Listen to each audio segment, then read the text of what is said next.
Oh, good morning. Another messy morning devotional.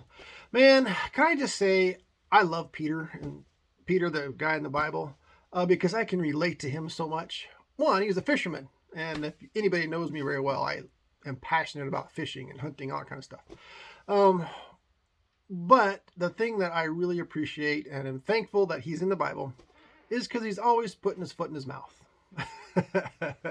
Oh my goodness, he gets a little excited, gets uh, a little ahead of himself sometimes. For example, Last Supper, right? Jesus comes, tells all of his disciples, you know what, you guys are all going to desert me tonight. Things are going to get a little bit crazy. It's going to get wild, and you're all going to scatter. And Peter's the first one to stand up and say, whoa, all the other ones might, but not me, Lord. No way. I'm not going anywhere. I would die for you. And Jesus looks right at him and says, Peter, before the rooster crows in the morning, you're going to deny me 3 times. And Peter's like, no way, not a chance. So what happens, right? Jesus gets arrested, bound, taken to this crazy trial and stuff.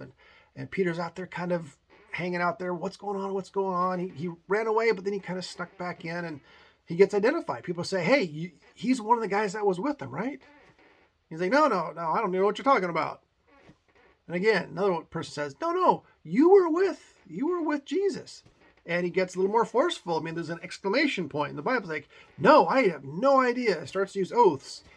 And then a little bit later, a third time, a couple of them say, hey, no, your voice betrays you. You are definitely with Jesus. You're a Galilean. And he starts to curse and gets mad and denies Jesus. And then what happens? Immediately, he hears a rooster crow. Oh, that's such a gut punch. And then it says he wept bitterly. Oh, I can't even imagine what that would have felt like. He immediately would have remembered what Jesus just told him. And he failed Jesus.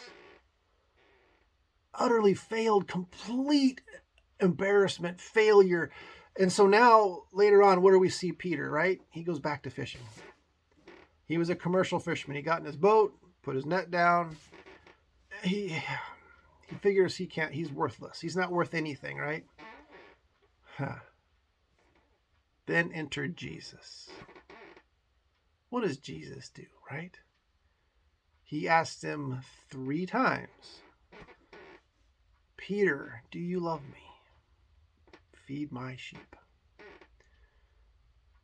And again, Peter, do you love me? Feed my sheep. He's telling him, Peter, I haven't given up on you, man. I knew this would happen.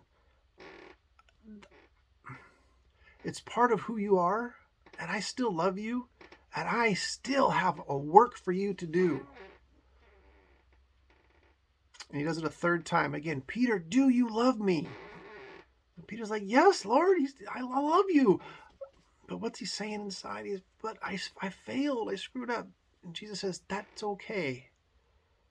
I forgive you. Feed my sheep. I trained you for those 3 years.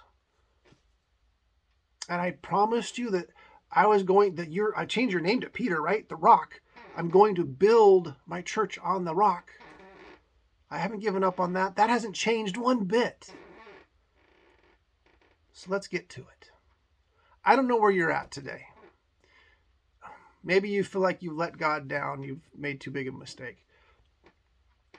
Maybe you've never really given your life to Jesus. You're like, yeah, I've done too much bad stuff. Well, we'll talk about Paul sometime. Talk about bad stuff. No, you're not beyond the grace of Jesus. Please don't insult him that way. You are not beyond God's love and his grace. He loves you so much, and so do I. All right? You guys have a great day. Bye-bye.